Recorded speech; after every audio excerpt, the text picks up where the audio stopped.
यह खून ही है जो स्वतंत्रता की कीमत चुका सकता है। तुम मुझे खून दो, मैं तुम्हें आजादी दूंगा। भविष्य अभी भी मेरे हाथों में है। निस्संदेह बचपन और जवानी में पवित्रता और संयम आवश्यक है। मैं जीवन की अनिश्चितता से बिल्कुल नहीं डरता। मेरे जीवन के अनुभवों में से एक यह भी है कि मुझे उम्मीद है कि कोई किरण बच जाएगी और मुझे जीवन से भटकने नहीं देगी। शाश्वत नियम को याद रखें, यदि आप कुछ प्राप्त करना चाहते हैं तो आपको कुछ देना होगा। एक गुलाम लोगों के लिए मुक्ति की सेना में पहला सैनिक होने से बड़ा कोई गर्व, कोई बड़ा सम्मान नहीं हो सकता है। मुझे जीवन में एक निश्चित लक्ष्य को पूरा करना है। मैं उसके लिए पैदा हुआ था। मैं नैतिक विचारों की धारा में नहीं पड़ना चाहता। आखिरकार हमारी कमजोर समझ को पूरी तरह से समझने के लिए वास्तविकता बहुत बड़ी है।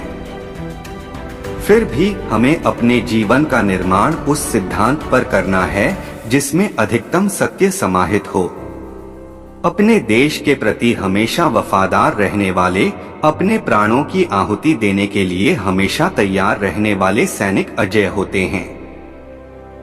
मैंने अपने छोटे से जीवन में बहुत समय बर्बाद किया है। हम संघर्षों और उनके समाधानों के माध्यम से आगे बढ़ते हैं।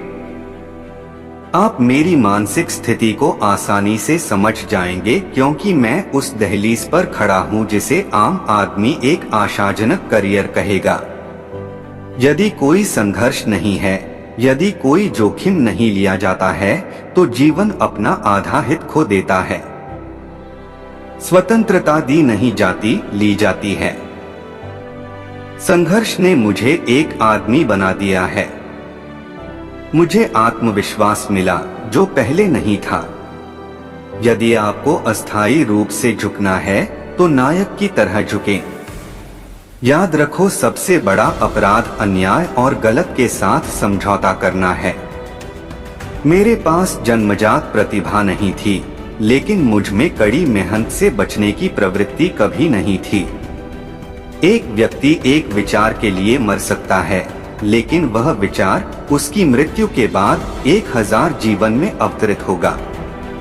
जो सैनिक हमेशा अपने राष्ट्र के प्रति वफादार रहते हैं, जो हमेशा अपने प्राणों की आहुति देने के लिए तैयार रहते हैं, वे अजेय होते हैं।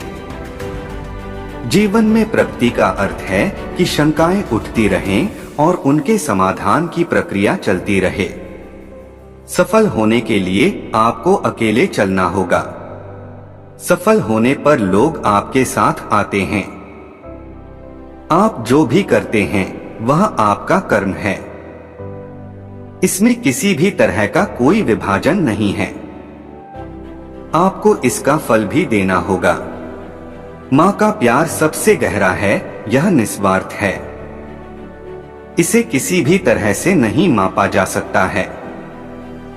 इतिहास में कभी भी चर्चाओं से कोई वास्तविक परिवर्तन नहीं हुआ है। जब हम खड़े होते हैं, आजाद हिंद फौज को ग्रेनाइट की दीवार की तरह होना पड़ता है। जब हम मार्च करते हैं, आजाद हिंद फौज को स्टीमरोलर की तरह होना चाहिए। मुझे बेकार की बातों में समय बर्बाद करना पसंद नहीं है। मुझे चरित्र, ज्ञान और कार्रवाई चाहिए। कमजोरियों को अच्छे विचारों से हटा दिया जाता है। हमें हमेशा अपनी आत्मा को उच्च विचारों के साथ प्रेरित करते रहना चाहिए।